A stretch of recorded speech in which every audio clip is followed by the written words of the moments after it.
ഇന്ന് നമ്മൾ അറിയാൻ പോകുന്ന ഈ അർബൻ ലെജൻഡ് ലോകം മുഴുവനിലെയും പല ജനങ്ങൾ സംസാരിച്ച ഒന്നാണ്. The babysitter and the man upstairs. Urban legend stories നമ്മൾ ചെയ്ത് ഒരുപാട് ദിവസമായി. പലരും ഈ അർബൻ ലെജൻഡ് വേണമെന്നും വേണ്ട എന്നും പറയുന്നുണ്ട്. കുറച്ചു ദിവസത്തേക്ക് നമ്മളിത് ചെയ്തില്ലായിരുന്നു. എന്നാൽ ഇപ്പോൾ വീണ്ടും നമ്മളിത് തുടങ്ങിയിട്ടുണ്ട്. ഈ വീഡിയോയ്ക്ക് ഒരുപാട് വ്യൂസും ലൈക്സും വരികയാണെങ്കിൽ തീർച്ചയായും ഈ അർബൻ ലെജൻഡ് സീരീസ് തുടർന്നു കൊണ്ടുപോകാം. മറക്കാതെ ലൈക്ക് ചെയ്യുക, നമ്മുടെ ചാനലിനെ സപ്പോർട്ട് ചെയ്യുക.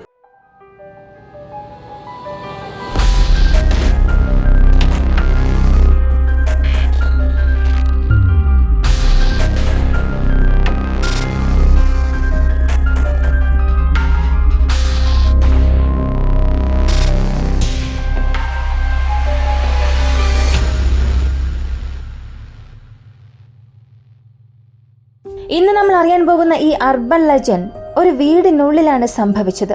ആ വീട്ടിൽ ഭാര്യ, ഭർത്താവ്, അവരുടെ 3 മക്കൾ, ഇവരെല്ലാവരും ആ വീടിനുള്ളിൽ വളരെ സന്തോഷകരമായി ജീവിക്കുന്നു. ഈ സാഹചര്യത്തിലാണ് ഒരു ദിവസം ഭാര്യയ്ക്കും ഭർത്താവിനും ഒരു പാർട്ടിക്ക് പോകേണ്ട സാഹചര്യം വന്നു. എന്നാൽ അവിടെ മക്കളെ കൊണ്ടുപോകാൻ സാധിക്കില്ല.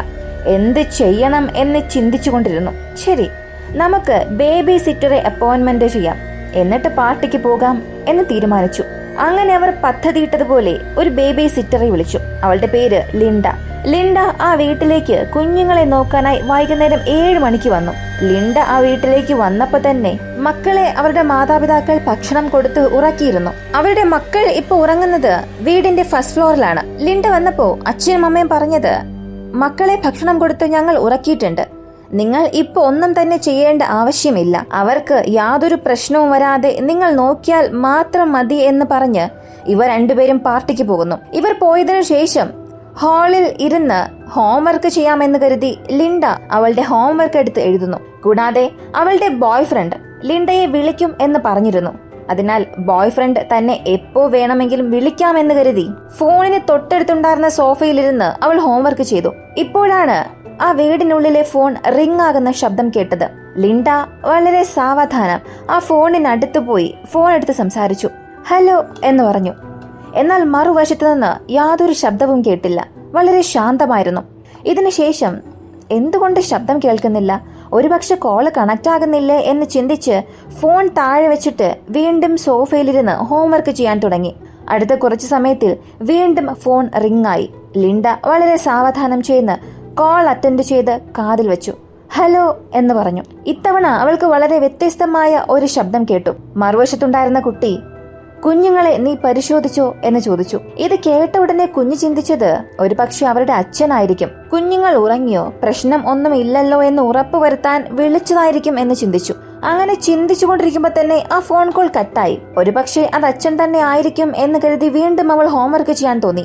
പക്ഷെ അടുത്ത ചില സെക്കൻഡിൽ വീണ്ടും കോൾ വന്നു. ലിൻഡ ആ കോൾ കാതിൽ വെച്ച് സംസാരിച്ചു. വീണ്ടും അതേപോലുള്ള വ്യത്യസ്തമായ ശബ്ദം, കുഞ്ഞുങ്ങളെ നീ നോക്കിയോ എന്ന ശബ്ദം. വീണ്ടും ആ കോൾ കട്ടായി. ഇപ്പോ ഈ ഒരു കോൾ ലിൻഡയ്ക്ക് വല്ലാത്തൊരു ഭയമുണ്ടാക്കി. എന്ത് ചെയ്യണം എന്നറിയില്ല. പെട്ടെന്ന് കോൾ വരുന്നു. ആരൊരാൾ സംസാരിക്കുന്നു. കുഞ്ഞുങ്ങളെ നോക്കിയോ, പരിശോധിച്ചോ എന്നൊക്കെ ചോദിക്കുന്നു. എന്തായിരിക്കും ഇത്? ഇപ്പോഴാണ് കുഞ്ഞുങ്ങളുടെ അച്ഛനും അമ്മയും ആ പാർട്ടി നടക്കുന്ന റെസ്റ്റോറന്റിന്റെ നമ്പർ അവിടെ എഴുതി വെച്ചിട്ട് പോയ കാര്യം ലിൻഡ ഓർക്കുന്നത്. ഉടൻ തന്നെ ലിൻഡ അല്പം പോലും ചിന്തിക്കാതെ, ഒരു പക്ഷേ ഇത് അച്ഛനായിരിക്കും, എന്തായാലും ഒന്ന് ഉറപ്പുവരുത്താം എന്ന് കരുതി നേരിട്ട് ആ പാർട്ടി നടക്കുന്ന റെസ്റ്റോറന്റിലേക്ക് തന്നെ ഫോൺ ചെയ്തു. ഫോൺ റിംഗ് ആകുന്നു. ആ റെസ്റ്റോറന്റിലെ ഒരാൾ ആ കോൾ അറ്റൻഡ് ചെയ്യുന്നു. ഉടനെ അവൾ മോർഫി ഉണ്ടോ എന്ന് ചോദിച്ചു. അല്പസമയത്തിൽ കുഞ്ഞുങ്ങളുടെ അച്ഛനായ മോർഫി ആ കോൾ വാങ്ങി പറഞ്ഞോളൂ, എന്തെങ്കിലും പ്രശ്നമുണ്ടോ എന്ന് ചോദിച്ചു. അതിന് ലിൻഡ, ഇല്ല, കുറച്ചു സമയത്തിന് മുൻപ് കുഞ്ഞുങ്ങളെ ചെക്ക് ചെയ്തോ എന്ന് ചോദിക്കാൻ നിങ്ങൾ എന്നെ വിളിച്ചായിരുന്നോ എന്ന് ചോദിച്ചു. അതിന് മോർഫി, ഇല്ല, ഞാൻ അങ്ങനെ കോളൊന്നും ചെയ്തില്ല, പാർട്ടി അവസാനിച്ചു, ഒരു 45 മിനിറ്റിൽ ഞങ്ങൾ അവിടെ എത്തുമെന്നും പറഞ്ഞു. ഉടനെ ലിൻഡ, നിങ്ങളുടെ വീട്ടിലേക്ക് ഒരു കോൾ വന്നു, എന്നോട് ഇങ്ങനെയൊക്കെ ചോദിച്ചുവെന്നും പറഞ്ഞു. ഉടനെ മോർഫി, ഇതെന്തോ വ്യത്യസ്തമായി തോന്നുന്നല്ലോ, ഉടൻ തന്നെ പോലീസിനെ വിളിച്ച് ഇക്കാര്യം ഇൻഫോം ചെയ്യുക എന്ന് പറഞ്ഞു. ആ കോൾ കട്ട് ചെയ്ത ഉടനെ ലിൻഡ 911ലേക്ക് വിളിച്ചു. അത് ആരാണെന്നറിയില്ല, ഏതൊരു വ്യക്തി എനിക്ക് ഫോൺ വിളിച്ചുകൊണ്ടിരിക്കുന്നു, എനിക്ക് വല്ലാത്ത ഭയം തോന്നുന്നു എന്ന് പറഞ്ഞു. ഇത് കേട്ട പോലീസ് ഓഫീസർ, ഒരു പക്ഷെ ആരെങ്കിലും കളിപ്പിക്കുന്നതായിരിക്കാം, ഇത് പ്രാങ്ക് കോൾ ആയിരിക്കാം, ആ കോളിൽ നിങ്ങളെ ആരെങ്കിലും ഭീഷണിപ്പെടുത്തിയോ എന്ന് ചോദിച്ചു.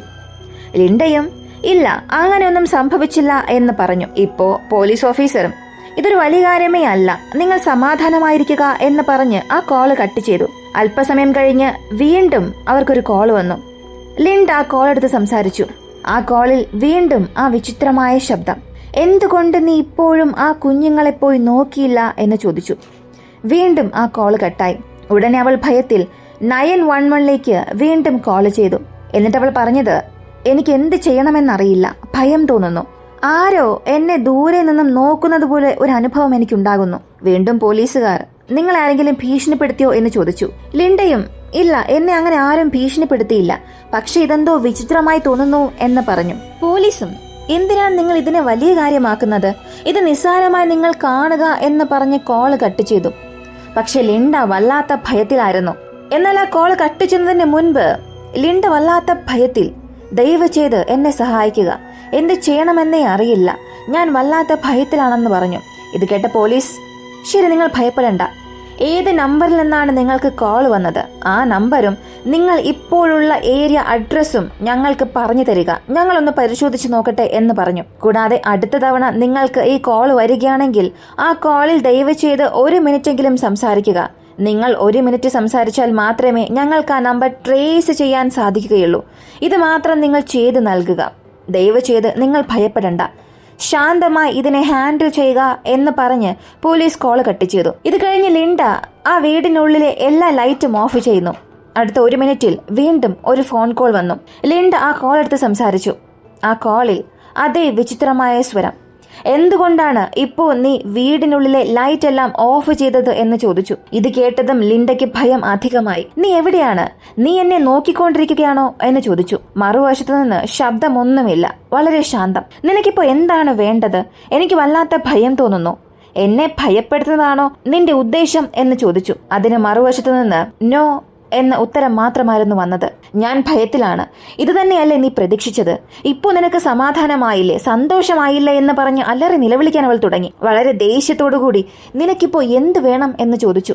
അതിനയാൾ നിന്റെ രക്തം, ഇതായിരുന്നു മറുപടി. ഇത് കേട്ട ലിൻഡ പെട്ടെന്ന് ഭയന്ന് വിറച്ച് ആ ഫോണ് താഴെ വെച്ചു. അവൾ ഫോൺ വെച്ച അടുത്ത 2-3 സെക്കൻഡിൽ തന്നെ വീണ്ടും അതേ കോൾ വരുന്നു. ലിൻഡ ഫോൺ എടുത്ത് ദയവ് ചെയ്ത് എന്നെ ഒന്ന് വെറുതെ വിടാമോ എന്ന് നിലവിളിച്ച് പറയാൻ തുടങ്ങി. എന്നാൽ ഇത്തവണ ആ ഫോൺ കോളിൽ ഉണ്ടായിരുന്നത് അവൾ പ്രതീക്ഷിച്ചതുപോലെ ആ വിചിത്രമായ വ്യക്തിയല്ല, പോലീസ് ഓഫീസറായിരുന്നു. ഫോൺ കോളിൽ പോലീസ് ഓഫീസർ പറഞ്ഞത്, നിങ്ങൾ ആ വീടിനുള്ളിലായിരിക്കരുത്, ദയവ് ചെയ്ത് പുറത്തേക്ക് വരിക എന്ന് പറഞ്ഞു. ഇത് കേട്ട് ലിൻഡ എന്ത് പറ്റി, എന്താണ് പ്രശ്നം? പോലീസും ദയവ് ചെയ്ത് നിങ്ങൾ ആ വീട്ടിലായിരിക്കരുത്, നിങ്ങൾ തന്ന നമ്പർ ഞങ്ങൾ ട്രേസ് ചെയ്തു, ആ ഫോൺ നമ്പർ മറ്റെവിടെയോ നിന്നുമല്ല, ഇപ്പോൾ നിങ്ങളുള്ള അതേ വീട്ടിലെ മറ്റൊരു മുറിയിൽ നിന്നാണ് ആ കോളുകളെല്ലാം നിങ്ങൾക്ക് വന്നുകൊണ്ടിരിക്കുന്നത് എന്നും പറഞ്ഞു. ആ വ്യക്തി ഇപ്പോൾ നിങ്ങളുടെ വീടിനുള്ളിൽ തന്നെയുണ്ട്, ദയവ് ചെയ്ത് നിങ്ങൾ വീട്ടിൽ നിന്നും പുറത്തേക്ക് വരണമെന്ന് പോലീസുകാർ പറഞ്ഞു. ലിൻഡ ഫോൺ താഴെ വെച്ച് വളരെ വേഗത്തിൽ പുറത്തേക്ക് വരാൻ നോക്കുന്നു. ആ സമയം മുകളിലുണ്ടായിരുന്ന മുറിയിലെ വാതിൽ പതിയെ തുറക്കുന്നത് പോലെ ശബ്ദം കേട്ടു. കൂടാതെ ആ മുറിക്കുള്ളിൽ ലൈറ്റ് ഓണായി. ഭയന്ന് പോയി ലിൻഡ മുൻവശത്തെ കതക് തുറക്കാൻ അത്രയേറെ ശ്രമിച്ചു. എന്നാൽ കതക് സ്റ്റക്കായിരിക്കുകയാണ്. ലിൻഡ വീണ്ടും കതക് പിടിച്ചു വലിച്ചിട്ട് മുകളിലേക്ക് നോക്കി. മുകളിൽ പകുതി തുറന്നിരുന്ന ആ വാതിൽ ഇപ്പോൾ മുഴുവനായും തുറന്നു. അകത്തുനിന്ന് ഒരു വ്യക്തി പുറത്തേക്ക് ഇറങ്ങി വരുന്നത് പോലെ തോന്നി. ഇത്തവണ അവൾ വലിച്ചുകൊണ്ടിരുന്ന ഡോർ പെട്ടെന്ന് തുറന്നു. ഉടനെ പുറത്തേക്ക് ഓടി. പുറത്ത് ഒരുപാട് പോലീസ് ഓഫീസേഴ്സ് തയ്യാറായി നിൽക്കുകയാണ്. ലിൻഡ ഇപ്പോൾ വളരെ സുരക്ഷിതയാണ്. പോലീസ് ഓഫീസർ അകത്തേക്ക് പോകുന്നു. വീടിനുള്ളിൽ പോയി ആ വ്യക്തിയെ അറസ്റ്റ് ചെയ്ത് താഴെ കൊണ്ടുവന്നു. അയാളുടെ മുഖം മുഴുവനും രക്തമായിരുന്നു, അയാളുടെ ശരീരം മുഴുവനും രക്തമായിരുന്നു. എന്തു പറ്റിയെന്നറിയില്ല. ഉടനെ കുഞ്ഞുങ്ങളുണ്ടായിരുന്ന മുറി തുറന്നു നോക്കി. അകത്ത് ആ 3 കുഞ്ഞുങ്ങളും മരിച്ചു കിടക്കുകയായിരുന്നു. ഈ കൊലപാതകി 3 കുഞ്ഞുങ്ങളെയും കൊന്നു. ഈ കൊലപാതകം ചെയ്ത് അവസാനിച്ചതിനു ശേഷം ബേബി സിറ്ററേയും കൊല്ലണം എന്നതിനു വേണ്ടിയാണ് കുഞ്ഞുങ്ങളെ ചെക്ക് ചെയ്തോ എന്ന് വിളിച്ചുകൊണ്ടേയിരുന്നത്. ഭാഗ്യത്തിന് ലിൻഡ മുകളിലേക്ക് പോയില്ല. ഒരു പക്ഷേ പോയിരുന്നെങ്കിൽ അവളെയും കൊല്ലുമായിരുന്നു. അങ്ങനെ അവനെ അറസ്റ്റ് ചെയ്ത് കൊണ്ടുപോകുമ്പോൾ അയാൾ ലിൻഡയെ തന്നെ തുറച്ചു നോക്കിക്കൊണ്ടിരുന്നു. ഈ അർബൻ ലെജൻഡാണ് ലോകം മുഴുവനിലെയും ഒരുപാട് ജനങ്ങൾ സംസാരിച്ച വളരെ ഫേമസ് ആയ അർബൻ ലെജൻഡ്. ഈ കഥ സത്യമാണോ എന്ന് ചോദിച്ചാൽ സത്യമാണ് എന്നതിന്റെ യാതൊരു തെളിവും ഇല്ല. ചിലർ ഇതിന് റിലേറ്റഡ് ആയിട്ടുള്ള സംഭവങ്ങൾ ഇതിനധികം സംഭവിച്ചിട്ടുണ്ട്. അതിനെ വെച്ചാണ് ഈ ഒരു അർബൻ ലെജൻഡ് വന്നു എന്നും പറയുന്നു. അതായത് 1950 മാർച്ച് മാസം 18 ജനറ്റ് എന്ന ഒരു 15 വയസ്സുള്ള പെൺകുട്ടി. അവൾക്ക് സ്കൂളിൽ പഠിക്കാൻ ഒരുപാട് പണം വേണമായിരുന്നു. ഈ പണത്തിന് വേണ്ടി എന്ത് ചെയ്യാമെന്ന് ചിന്തിക്കുമ്പോഴാണ് ബേബി സിറ്ററായി ജോലി ചെയ്യാം, അതിൽ നിന്നും കാശ് വാങ്ങി പഠിക്കാമെന്ന തീരുമാനത്തിൽ വരുന്നു. ഇപ്പോഴായിരുന്നു എട്ടി റോമക് എന്ന കപ്പിൾ ജോലിക്കായി പുറത്തു പോകുന്നു. അതുവരെയും 3 വയസ്സുള്ള തങ്ങളുടെ മകനെ നോക്കാനായി ജനറ്റിനെ ഏൽപ്പിച്ചു. നമ്മൾ ഇപ്പോ കണ്ട അർബൻ ലെജൻഡ് സംഭവിച്ചതുപോലെ ഇവൾക്കും ഒരു കോള് വന്നിരുന്നു. ആ കോളിൽ ഒരു ഭീഷണി ഉണ്ടായിരുന്നു. തന്നെ ഇതുപോലെ ഭീഷണിപ്പെടുത്തുന്നുവെന്ന് അവൾ പോലീസിനെ ഫോൺ വിളിച്ചു പറഞ്ഞു. ആ പോലീസ് ഓഫീസർ വരുന്നതിനുള്ളിൽ തന്നെ ആ കൊലയാളി കുഞ്ഞിനെയും കൊന്ന് ജനറ്റിനെയും കൊല്ലുന്നു. ജനറ്റിനെ കൊന്നത് റോബർട്ട് എന്ന വ്യക്തിയാണ്. ഇയാൾക്ക് ജനറ്റിനെ നേരത്തെ അറിയാമായിരുന്നു. ജനറ്റിനെ കണ്ട് അവളെ സ്വന്തമാക്കണം എന്നതിനു വേണ്ടി അവളെ ഫോളോ ചെയ്ത് ആ വീടിനുള്ളിലേക്ക് വന്നു. അവളോട് മോശമായി പെരുമാറി അവളെ കൊല്ലുകയും ചെയ്തു. പിന്നീട് പോലീസ് ഓഫീസർ അയാളെ അറസ്റ്റ് ചെയ്തു. എന്തിനാണ് നീ അവളെ കൊന്നത് എന്ന് ചോദിച്ചതിന് ആ പെൺകുട്ടി വളരെ സുന്ദരിയാണ്, അവൾക്ക് വേണ്ടിയാണ് ഇത് ചെയ്തത്, പക്ഷേ അവളെ കൊല്ലേണ്ട സാഹചര്യത്തിൽ ഞാൻ തള്ളപ്പെട്ടു എന്നും പറഞ്ഞു. ഇങ്ങനെ വളരെ മോശമായ ഒരു ക്രൈമിനെ ബേസ് ചെയ്താണ് ഈ അർബൻ ലെജൻഡ് പുറത്തു വന്നത്. ഇത് വളരെ ഫേമസ് ആയെന്നും പറയുന്നു.